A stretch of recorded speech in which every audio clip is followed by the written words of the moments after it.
Ikhlas.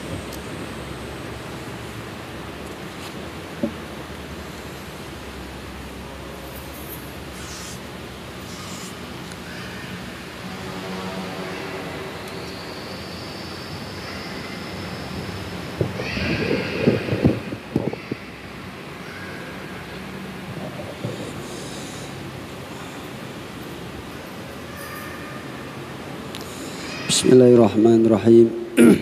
Assalamualaikum warahmatullahi wabarakatuh.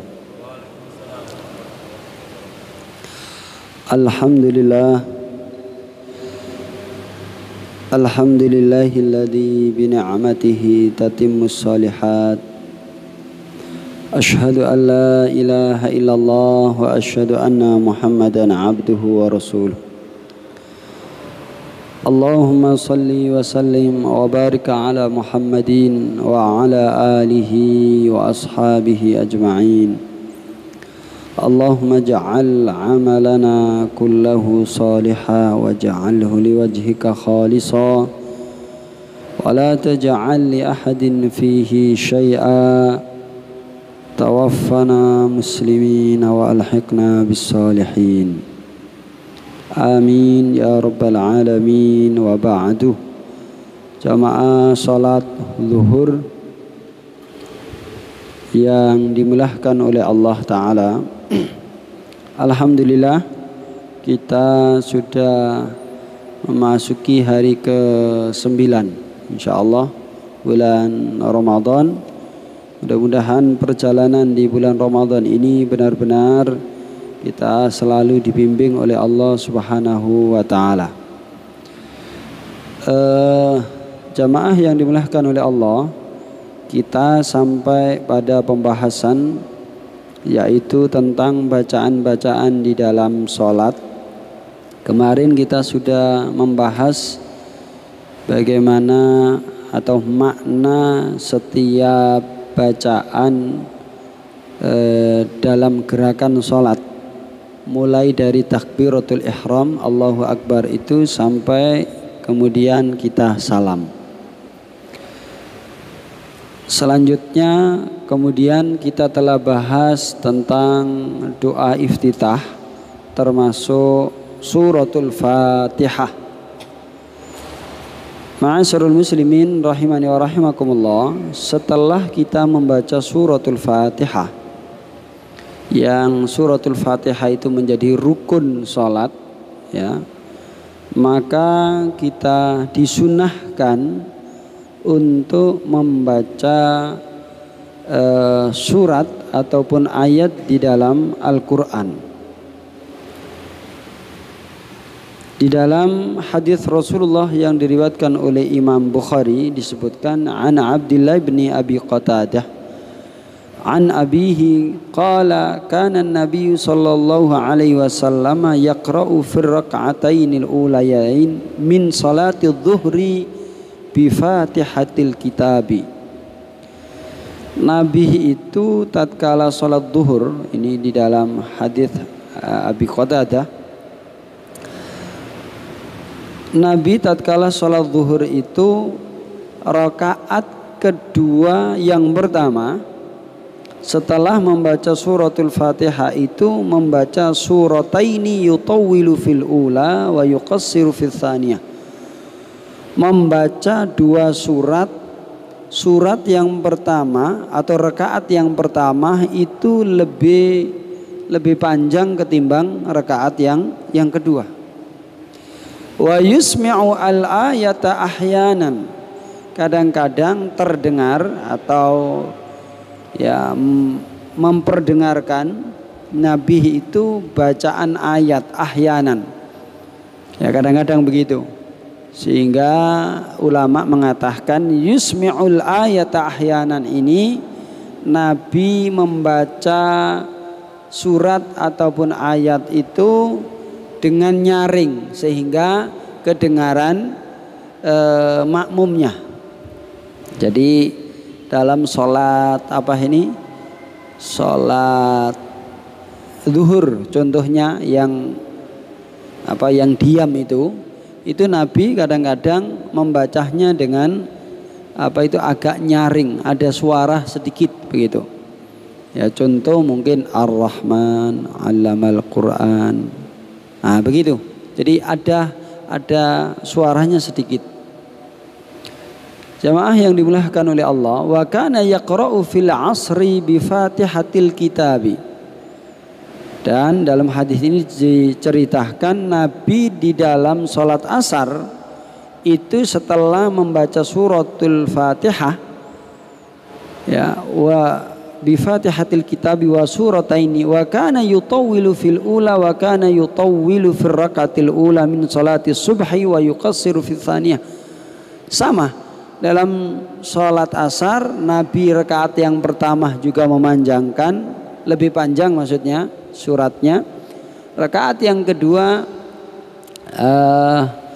lebih pendek, termasuk di dalam sholat subuh. Jamaah yang dimuliakan oleh Allah Ta'ala, ini hukumnya sunnah. Jadi ini tidak wajib. Jadi membaca surat maupun ayat tidaklah wajib. Tata aturannya, kalaupun kita membaca seperti Nabi, rakaat yang pertama itu yang dibaca lebih panjang, itu pun tidak wajib, ya. Rakaat yang kedua lebih pendek ketimbang yang pertama. Ini penting. Ma'asyiral muslimin rahimani wa rahimakumullah. Kemudian tadi dalam hadis ini, kenapa kemudian Nabi Muhammad SAW memperdengarkan dengan sirihnya itu?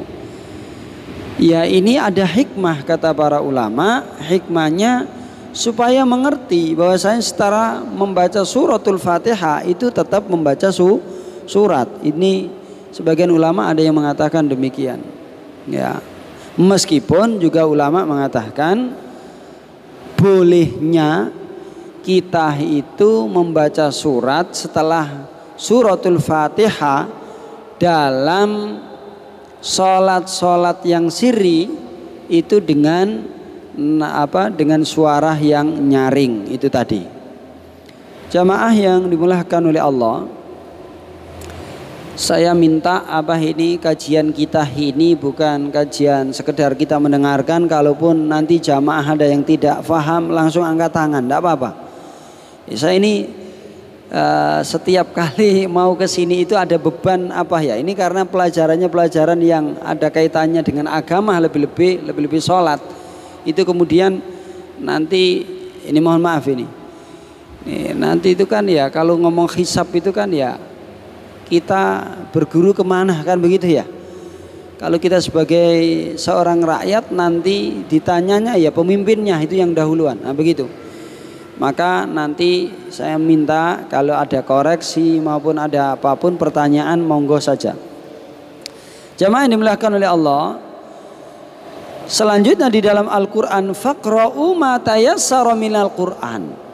Kalau di dalam hadis Bukhari itu dinyatakan Rasulullah itu membacanya pakai surat bukan ayat. Surat rakaat pertama suratul Baqarah ya mateng temenan. Nah, begitu ya. Tapi itu Rasulullah begitu. Ya. Bukan berarti hadis itu menunjukkan kita tidak boleh membaca ayat. Maka dalam Quran suratul Muzammil, faqra'u ma tayassara minal Qur'an, maka bacalah ma tayassara, apa yang mudah minal Qur'an, dari Al-Qur'an. Kalau kita ini mudahnya 1 ayat 2 ayat ya monggo, tapi sekali lagi jangan dimudah-mudahkan.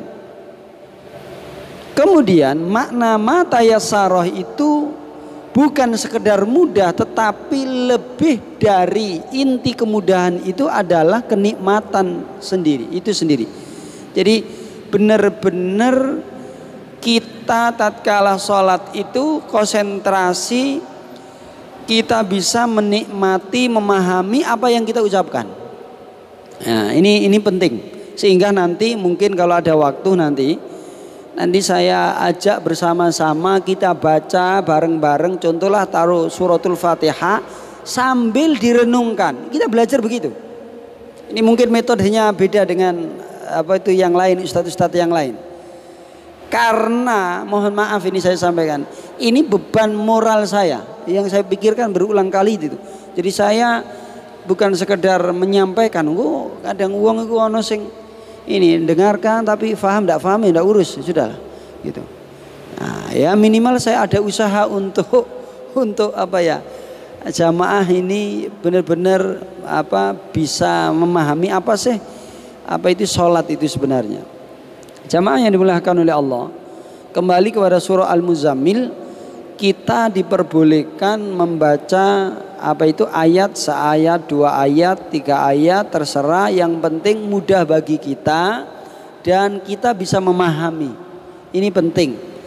Sehingga kalau fahamnya, ini pendapat saya secara pribadi ya. Kalau fahamnya itu qul huwallahu ahad, baca itu ketimbang baca suratun Nisa.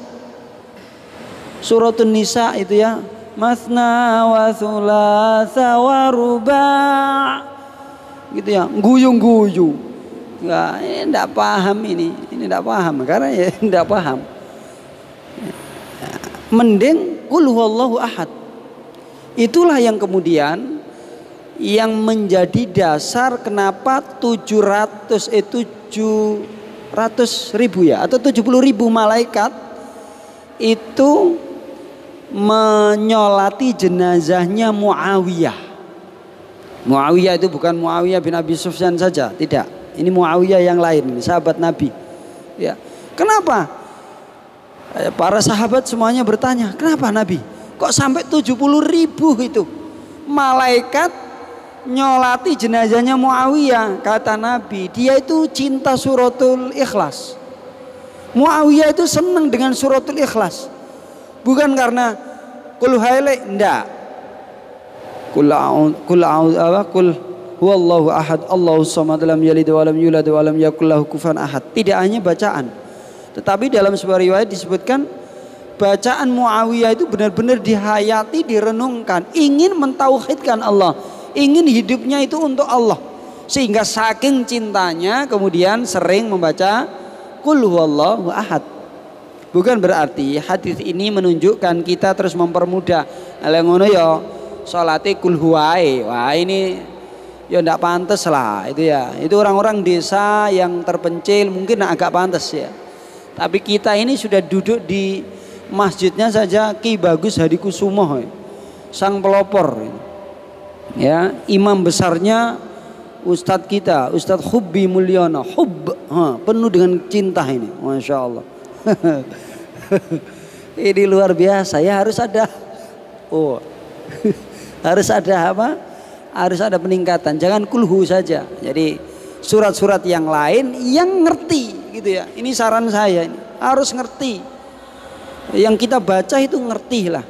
Meskipun satu ayat, khatamallahu ala qulubihim. Wah, itu ngerti ya Allah. Kalau kalau Allah itu sudah mengunci hati manusia itu, wah parah ini. Petunjuk tidak bisa masuk gitu ya. Nah, ini penting. Sehingga itu tadi pesan saya, saran saya kalau baca surat atau ayat di dalam Quran, di dalam sholat itu lebih baik didahulukan ya ma tayassara minal Quran. Itu bukan sekedar mudah, tetapi juga di situ ada perenungan-perenungan. Ini penting. Jamaah yang dimulahkan oleh Allah Ta'ala, selanjutnya berkaitan dengan ma tayassara minal Quran, ini disebutkan di dalam Tarjim Muhammadiyah juga dan juga di buku-buku hadis. Kita sebagai imam itu juga harus ngerti kondisi makmum, kan begitu? Harus ngerti kondisi makmum. Ini makmumnya ini jamaah Ki Bagus Hadikusumo. Ya, sholat 5 menit itu apa? Mintanya setengah jam. Nah, seandainya begitu. Nah, ini harus tahu imamnya begitu. Tetapi ingat, wahai para makmum yang belum pernah jadi imam, sampean semuanya juga harus paham kalau sampean itu berimam. Berimam kan harus mengikuti. Begitu. Jadi jangan kok grundel, enggak boleh itu. Ini rata-rata saya sampaikan, ini kan penyakitnya sholat tarawih itu. Iya. Penyakit sholat tarawih itu banyak. Kenapa kemudian Nabi mengatakan rubba qaimin laisa lahu min qiyamihi illa sahru iya akeh grundele. Ya, imamnya siapa itu? Oh, Ustaz Hubib. Siap-siap genjoli. Enggak boleh itu. Sholat itu saya sampaikan.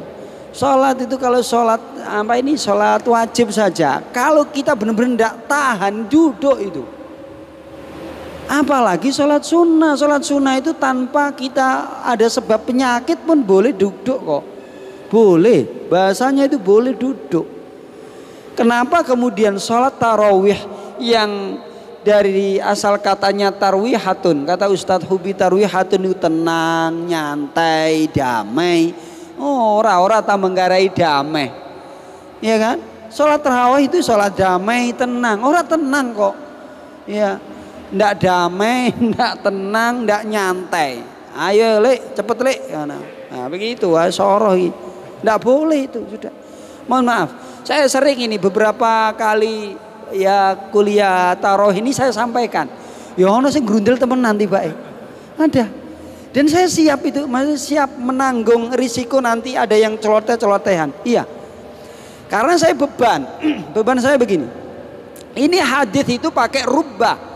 Rubah itu hitungan orang 100 itu 90 orang tidak jadi loh sholatnya. Itu rubah qaim, rubah shaim, saking akeh. Ini kan bahaya itu. Kita ini mohon maaf, jangan-jangan masuk dalam kalimat rubah itu. Ya naudzubillah. Ya meskipun ya jelek-jelek itu dipanggil ustadz lah, seperti saya begitu ya, seandainya gitu ya.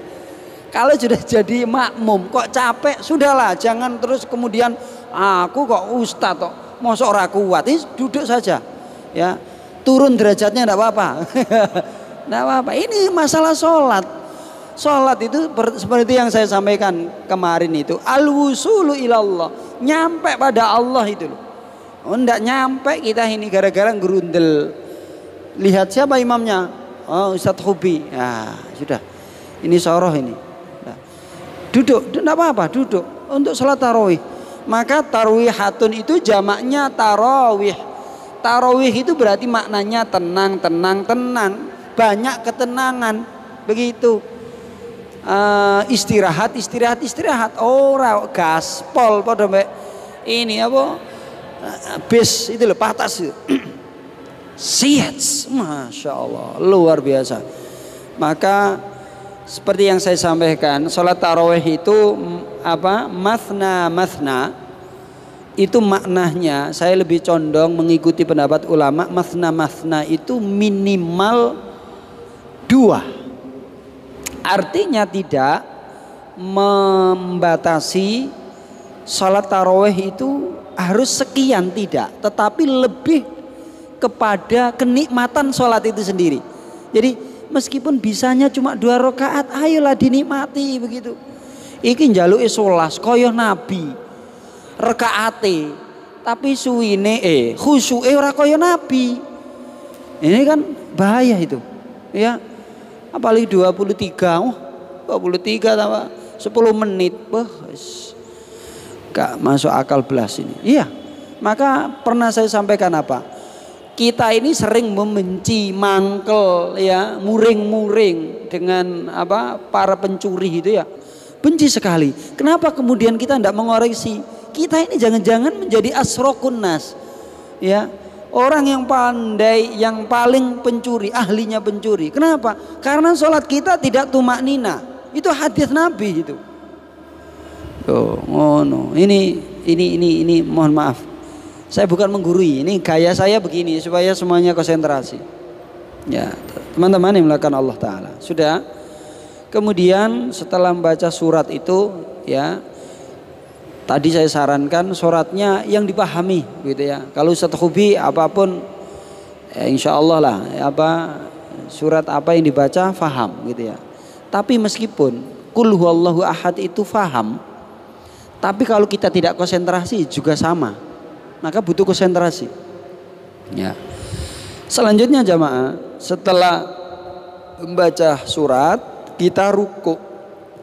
Warka'u ma'ar raki'in. Dan rukuklah bersama orang-orang yang ruku. Salat itu kadang-kadang dipanggil dengan bahasa ruku. Ruku itu kan begini. Ya, ruku itu di dalam hadis saya sampaikan, punggung, yang dimaksud punggung itu ternyata sini, punggung sini. Itu sama dengan kepalanya. Tidak boleh terlalu menisor, menduur, tidak boleh. Ini saya juga masih belajar. Diusahakan begini, tidak boleh begini, tidak boleh begini. Lengel-lengel, tidak boleh. Gini, usaha begini. Oke, itu ruku. Ruku itu ternyata ulama mengatakan, ini ditulis dalam Himpunan Putusan Tarjih Muhammadiyah. Ruku itu artinya ketundukan. Syekh Wahid Bali, Abdussalam Wahid Bali mengatakan, tatkala orang itu sholat itu benar-benar termasuk tatkala ruku itu menghadirkan hati, hudurul qalb, menghadirkan hati, artinya difahami, dimaknani seakan-akan tatkala ruku itu kita benar-benar menghadirkan hati kita bahwa kita ini tunduk pada Allah Ta'ala. Begitu, ada perasaan ketundukan. Ora wis ruku tapi saya sombong hati ini, ini bahaya. Iya bener. Makanya kadang-kadang saya dulu ya, lama sekali saya itu saya mau berontak itu, ini kalam Allah gitu ya.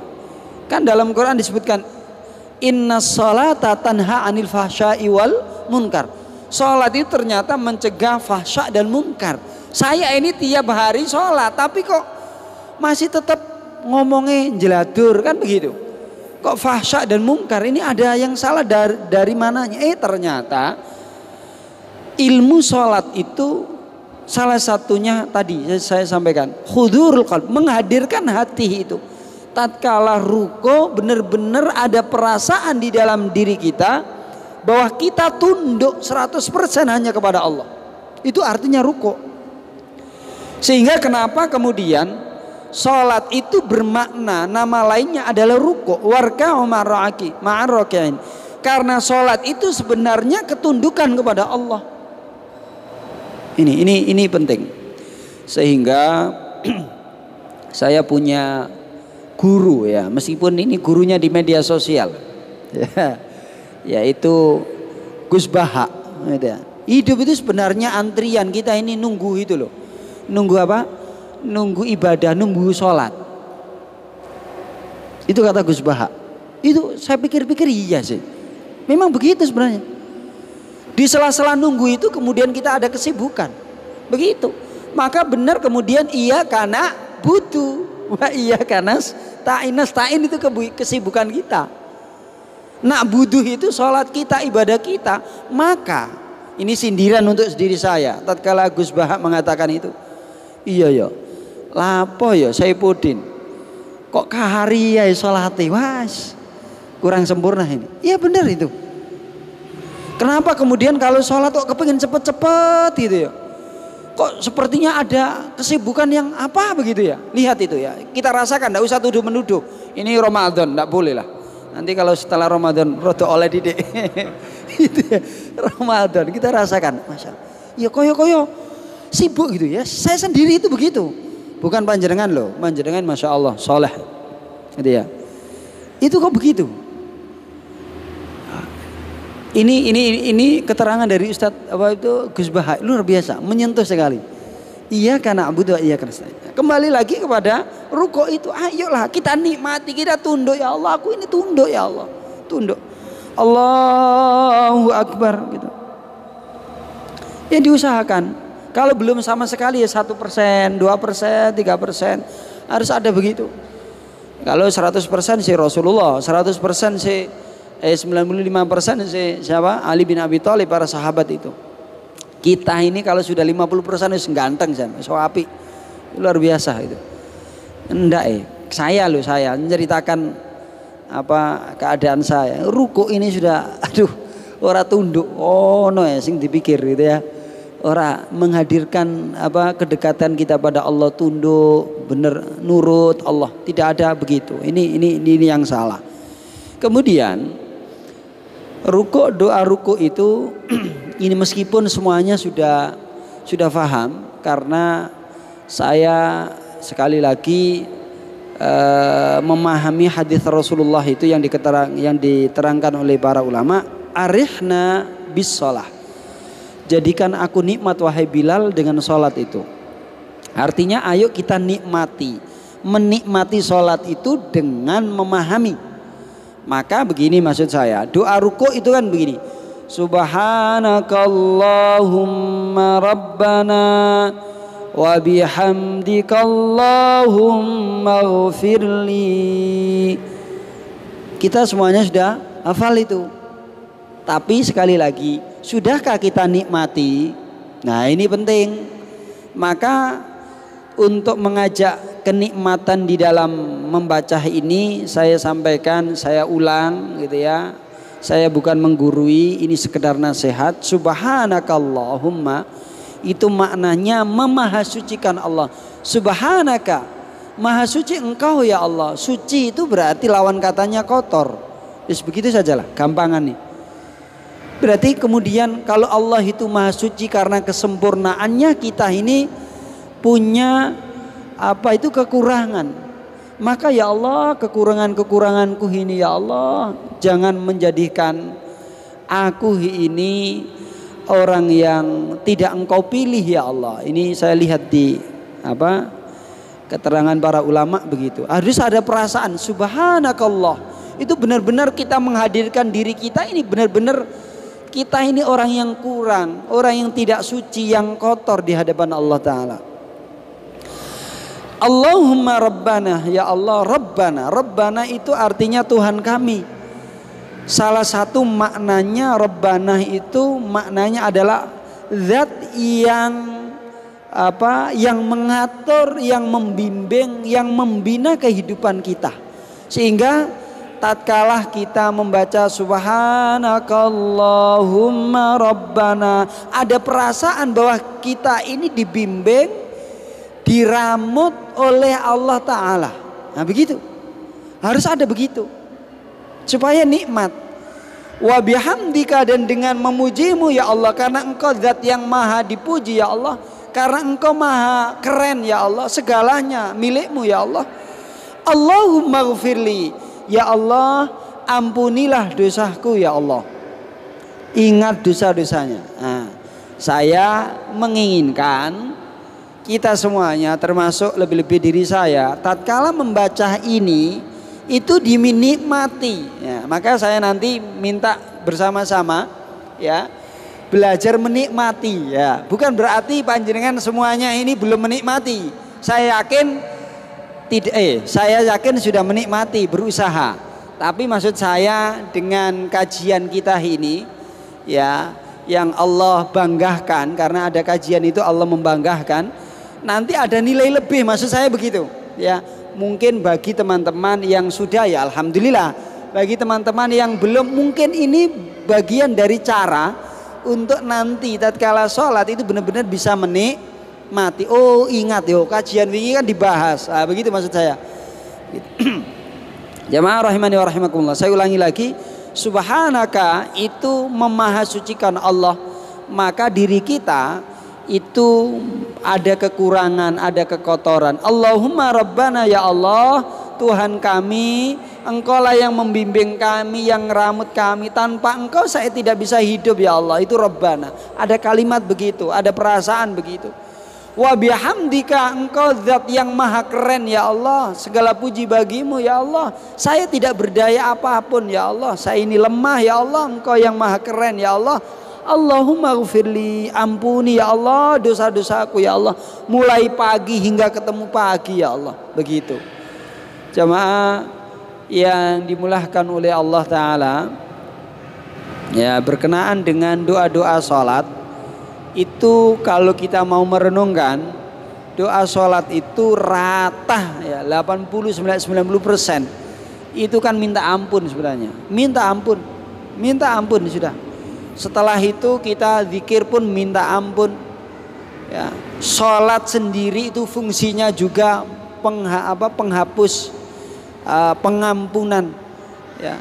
termasuk Jum'ah, termasuk Ramadan itu pada dasarnya adalah menghapus dosa-dosa kita. Begini teman-teman, apa sih sebenarnya kok syariat ini termasuk sholat, ritual-ritual kita ini banyak yang kaitannya dengan setelah pemujian kepada Allah itu kok minta ampun atas dosa-dosa kita. Seberapa bahayanya dosa itu? Nah ini penting. Dalam hadis Rasulullah, al-birru, kebaikan itu adalah tumakninah. Kebaikan itu adalah mensejahterakan, mendamaikan. Wasyarru wal ithmu, dalam hadis ya, saya lupa hadisnya diriwayatkan oleh Imam Muslim atau Bukhari. Itu ribah. Ribatun itu kegelisahan. Sekarang kalau saya mengoreksi atau merenung, ya, lebih tepatnya merenung, kehidupan kita itu sebenarnya kan kepengin bahagia, iya kan? Apa guru kita Ustadz Sutikno mulai muda sampai sekarang masih muda juga sih, ya mohon maaf, itu di dunia apapun gitu ya, pergi dari Solo Kuro sampai ke sini dan lain sebagainya, itu sebenarnya termasuk kita itu mencari kebahagiaan. Demi Allah mencari kebahagiaan. Ternyata rumus kebahagiaan itu letaknya kepada bagaimana kita meninggalkan dosa. Semakin kita berbuat dosa, semakin pula kegelisahan hidup itu alias kebahagiaan itu akan kita dapatkan. Wah itu, maka kadang-kadang kemudian saya merenung, iya benar, kenapa Allah syariatnya itu dikit-dikit minta ampun, supaya kita ini benar-benar bisa menjadi orang yang bahagia. Jamaah yang dimuliakan oleh Allah, kembali kepada doa doa ruku. Doa ruku ini kalau di Tarjih Muhammadiyah dipilih ada 3 doa ruku. Pertama, subhanakallahumma rabbana wa bihamdika allahumma ghfirli. Begitu. Yang kedua, subhana rabbiyal azim. Subhana rabbiyal azim. Subhana rabbiyal azim. Yang ketiga, subuhul quddus rabbul malaikati warruh. Ada 3 ya, ada 3 versi ini yang dipilih oleh ulama-ulama Tarjih Muhammadiyah. Saya masih ingat pidatohnya, muhadharahnya Syekh Abdussalam Wahid Bali mengatakan, membahas tentang bagaimana cara mengobati ketidakkonsentrasian kita di dalam sholat. Salah satunya Syekh Wahid Bali mengatakan dengan cara kita memindah atau kita membaca, lebih tepatnya kita membaca doa-doa sholat itu tidak hanya sekali, ya, berulang-ulang, dan juga model-modelnya jangan harus model yang berbeda-beda. Nah begitu. Contoh, biasanya kalau kita rukuk dan sujud itu membaca subhanakallahumma rabbana wa bihamdika allahumma ghfirli. Maka tatkala rukuk begitu, sujudnya ganti, begitu. Ya. Diganti. Atau biasanya kita membaca subhanakallahumma rabbana wa bihamdika allahumma ghfirli sekali, maka jadikan 2 kali sampai 3 kali. Kalau sholat sendiri bisa-bisa 10 kali. Ini benar ini.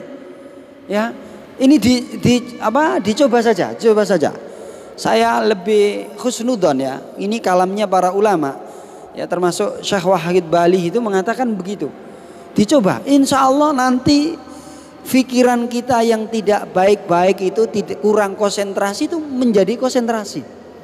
Ya, di samping kita kemudian membaca a'udzubillahi minasyaitonirrajim. Jamaah, terakhir saya minta bersama-sama setelah saya sampaikan tadi maknanya, subhanakallahumma rabbana wa bihamdika allahumma ighfirli. Ya, saya minta dibaca bersama-sama, kita latihan konsentrasi, ini mungkin ya ada manfaatnya ya. Sehingga nanti sholat kita benar-benar ada usaha untuk dinikmati. Kalau ada usaha dinikmati, insya Allah kenangan terindah kita di akhirat itu benar-benar kita miliki. Monggo bersama-sama kita baca 3 kali sambil diangen-angen maknanya, dirasakan begitu ya. Subhanaka, maha suci engkau ya Allah, Allahumma ya Allah, Rabbana, Tuhan kami, yang ramut kami, yang membimbing kami, wa bihamdika, dan dengan memujimu ya Allah karena engkau keren ya Allah. Allahumma ighfirli, ampunilah aku, ampunilah dosa-dosaku ya Allah, sambil kita merenungkan dosa-dosa kita. Monggo 3 kali, 1, 2, 3. Subhanaka Allahumma rabbana wa bihamdika Allahumma ighfirli. Subhanaka Allahumma rabbana wa bihamdika Allahumma ighfirli. Subhanaka Allahumma rabbana wa bihamdika Allahumma ighfirli. Itu yang saya pelajari dari guru-guru kita, termasuk di guru di Al-Azhar dulu. Saya sampaikan, meskipun ini tidak terlalu prinsipil, membaca subhanaka Allahumma, kalau itu dilanjutkan maka subhanakallahumma, tidak boleh subhanaka Allahumma, tidak boleh. Meskipun ini tidak prinsipil loh ya. Makanya ini kritikan saya atau nasihat saya, kalau tak adzan itu kan Allahu Akbar rullah karena disambung.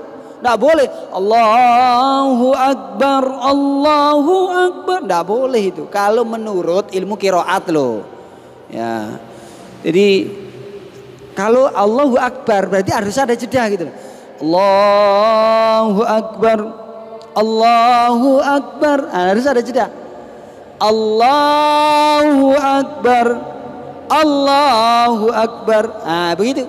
Tapi kalau disambung Allahu Akbar Allahu Akbar Allahu Akbar Allahu Akbar, begini. Ini mohon maaf mungkin ada manfaatnya, mohon maaf. Yang jelas banyak salahnya, saya mohon maaf yang sebesar-besarnya.